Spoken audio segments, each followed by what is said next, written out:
UW360 is proudly supported by BECU, a not-for-profit member-owned credit union. Pacific Office Automation, copy, print, workflow, and IT. Problem solved.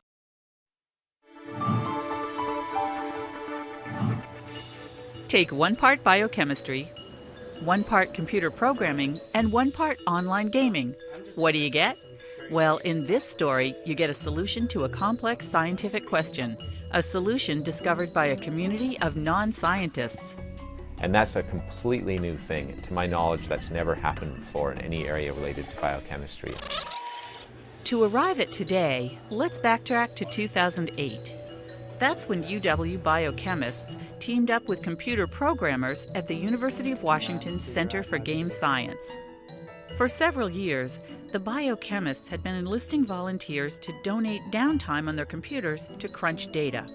Using a program called Rosetta, the computers tried various configurations in a hunt to determine the three-dimensional structures of proteins.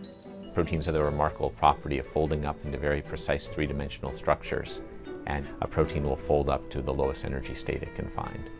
So what the computer does is it makes a random move, and it measures the energy, and then decides based on that whether or not it should keep that move or should go back to where it was. Sometimes the volunteers watched the automated Rosetta program on their monitors, and they noticed some mistakes. People wrote in and said, I'm looking at this protein folding up and I can see that this helix on the left should be going right. I don't know how they knew that, but and so they wanted some way to interact with that. Oh, look at how, far away it is? Yeah, pull it right up tight against that. So to tap the power of the human brain, the Center for Game Science developed Foldit. It's an online protein folding game with a worldwide community of players. Oh, whoa. Very few of whom are scientists. The computers do what the programmer tells them. So they have a particular thing and they keep doing it over and over again. What people do is they adapt.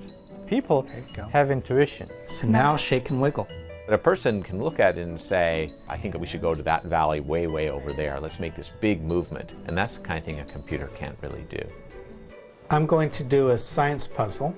And as it turns out, the Foldit gamers did something even a team of scientists couldn't do. Challenged to figure out the structure of a critical piece in a virus related to HIV, Foldit players solved the puzzle in just 3 weeks. The gamers didn't find a cure for AIDS, but they did prove it doesn't take years of study to make a contribution to science. The really important implication of this paper is that non-scientists can solve long-standing scientific problems. Sheets together would be a good one.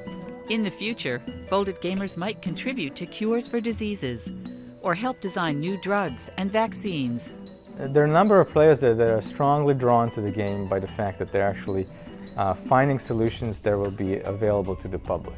We have now ongoing a number of different projects in which we're enlisting Foldit players in improving the molecules that we're making. And there you go. I think there's no end to what we can enlist them to do. And congratulations, you won.